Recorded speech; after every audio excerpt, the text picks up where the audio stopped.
നൂറ്റാണ്ടുകളായി പല പുരുഷന്മാരും സ്ത്രീകളും അവരുടെ ജീവിതങ്ങളെ തന്നെ സമർപ്പിച്ച്, ചില സന്ദർഭങ്ങളിൽ അവരുടെ ജീവന് പോലും ഭീഷണി ഉണ്ടാകുന്ന സന്ദർഭങ്ങളിൽ പോലും അവർ തിരുവെഴുത്തിനെ ട്രാൻസ്ലേറ്റ് ചെയ്ത് പല ഭാഷക്കാരുടെ കൈകളിലേക്ക് എത്തിക്കുവാൻ അവർ ഉത്സാഹിച്ച് പ്രവർത്തിച്ചു.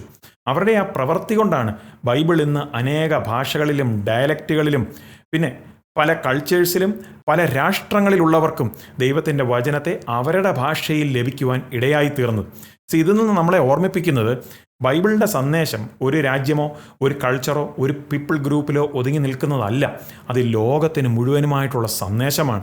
അങ്ങനെയുള്ള ആ ട്രാൻസ്ലേറ്റേഴ്സിൻ്റെ ആ ത്യാഗവും വിശ്വസ്തതയും നിമിത്തമാണ് മില്യൺ കണക്കിന് ആളുകൾക്ക് യേശുവിലൂടെയുള്ള യേശുവിൻ്റെ സുവിശേഷത്തിലൂടെയുള്ള ആ ഒരു നിത്യജീവനൊക്കെ അവകാശപ്പെടുവാനും അങ്ങനെ ദൈവത്തിൻ്റെ വചനത്തിലൂടെ ദൈവത്തോട് ചേർന്ന് നടക്കുവാനും ഒക്കെ എല്ലാം ഇടയായി തീർന്നത്.